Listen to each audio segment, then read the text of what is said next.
Alright guys, so what we're going to be doing is we're going to be looking at a 2003 Lincoln Navigator. Customer brought the car in this morning complaining that the coolant is leaking and that the car is overheating.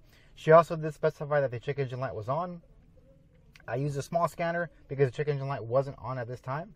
I didn't pull any codes, so possibly, I believe she had someone take a look at it ahead of time and they probably cleared the codes. So nothing we could do about that. But what we're going to go ahead and do is right now is we're going to go under the hood. We're going to take a look and see what's leaking. And we'll go from there. And guys, about 70% of you guys that are coming to this channel watching the videos are unsubscribed. If you guys can do me a favor and subscribe to the channel, it really does help.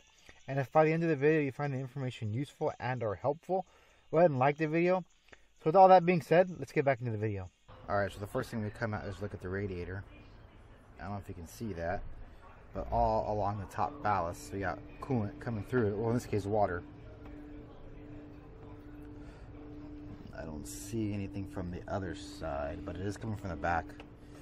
So we're going to go ahead and definitely recommend a radiator be replaced. Okay, I hope you guys can hear me over that air blowing, but I also see a small leak right there from the heater control valve. So we're going to go ahead and recommend both of those and see what the customer wants to go ahead and do. Alright guys, so on this car, what I found is I found the radiator is leaking. I didn't have to pressure test it. As soon as I filled it up, you know, it started coming out the top of the ballast. And then I also saw that there's corrosion around the heater control valve. So I'm going to go ahead and recommend both of those for this car. We're going to go ahead and see what the customer wants to do as far as they want to go ahead and do it, or if you want to take the car. And then it definitely, if they want to do the radiator and the control valve, we'll get that on camera. And we'll go from there. So let's see what happens. Alright, so we got approval to go ahead and swap out the radiator and also replace the heater control valve. So what I'm going to go ahead and do right now is I'm going to show you the steps that I'm going to take to get the radiator and the heater control valve out. Okay, so to get the radiator out, first thing we're going to go ahead and do is we're going to go ahead and pull off the air intake. So we're going to go ahead and take off this band clamp right here. We're going to just disconnect it from right here or here, depends, we'll see. And then we'll do one connector here, one hose here, and this will come right off. Once this is off, we're going to go ahead and remove the upper radiator hose. We got one clamp here, and we got one clamp sitting over here that we're going to take off. I'll show you better once it's off. And then once that's off, we can go ahead and pull off. Let's show you over here. You got a bolt here, 10 millimeter here, 10 millimeter here. We'll take this one off. We have another one right here. So the camera's sitting on, we'll take this one off as well. And then what we'll go ahead and do is take off this bolt right here. There is a, feels like an 8 millimeter right here. And then we have another 8 millimeter sitting right here. That will allow me to start taking off the fan shroud as well. Once we have all this stuff coming off, then we'll go ahead and look on the bottom, start taking off the stuff from the bottom, and then we'll go ahead and get this radiator out.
So we come into the car, we have a hose clamp right here. We're going to go ahead and remove this. We're going to go ahead and pull these plastic supports off. Or not supports, but little covers for the cooler lines. There's one here, and there's actually one here off camera that you can't see, that the hose is kind of hiding. Got one right here. So we're going to go and pull this one off. We're going to go pull this one off. We're going to drain the radiator, and then we're going to go and pull this clamp off. I'm going to do the draining of the radiator off camera because it's going to take a little while. That way when I go ahead and pull this hose clamp off, it won't give me a bath. So let's go ahead and take the bottom off. The fan shroud is already off. So we'll go ahead and take all this stuff off, go back to the top, and take the radiator out.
Alright, so to get this right side off, you do have to pull this bracket off, or this hose clamp right here. As it goes through, it sits like this. So this thing just kind of sits in there like that. and this goes like that, kind of blocking you from getting this off. So once you go and take this off, you go and take this side bracket off, and the radiator is out. So what I'm gonna go do is I'm gonna get the new radiator ready to go and get that one installed. Now what you see me using for these, this fitting right here and that fitting right here, is the disconnection tool. I'll link that in the description, so if you guys are interested in it, you can go and purchase that one. It's a full master kit, so you should be able to have everything you need. I also had to pull off the drain plug to kind of get it to pass, so that's the only way I was able to get it to sneak past, since I didn't take off the fan shroud. Taking off the fan shroud would have been a lot easier, but hey, you know, that's just one less part that you have to take off. So let's go ahead and get the new one ready and get it installed.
So now we're going to go ahead and remove the heater control valve. Here it is right here. Basically you have one vacuum hose right here. Let's move out of the way. Let's get in there a little deeper. And you're going to have a hose clamp right here and right here. So I'm going to get that off real quick.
Okay, so the heater control valve is installed.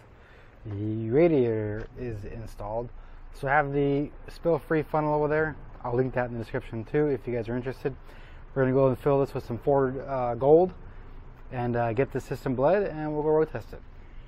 Alright guys, so I have the coolant filled up to the cold fill line. I got everything connected, everything's ready to go. What I'm going to go ahead and do now is I'm going to fire it up and see if anything gets purged as far as any excessive air. And then we're going to go ahead and let it run.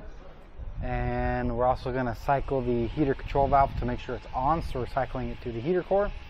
And we'll get the system bled, make sure thermostat opens, all that good stuff works, and then we'll go ahead and road test this thing. So let me go ahead and fire it up right now.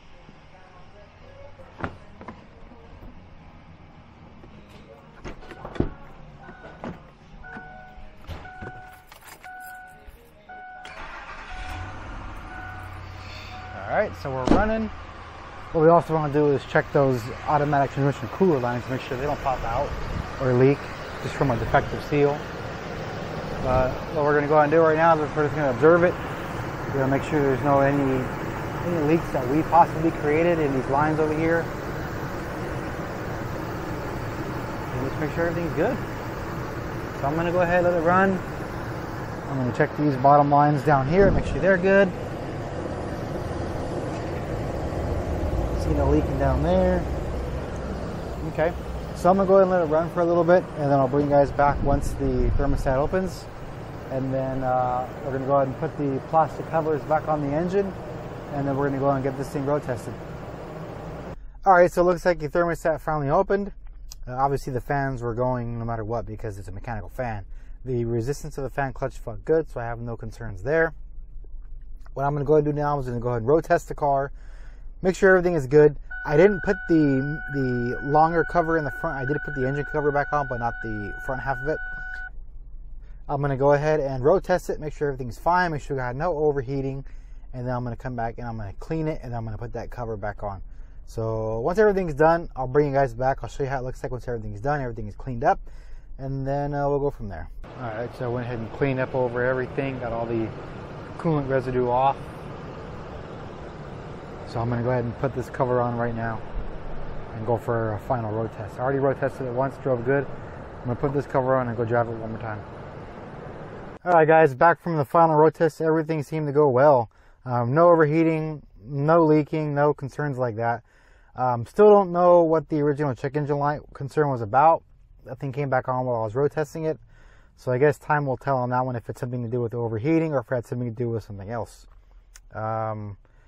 Other than that, yeah, this car is good to go back to the customer. So until I see you guys in the next video, you guys have a good one.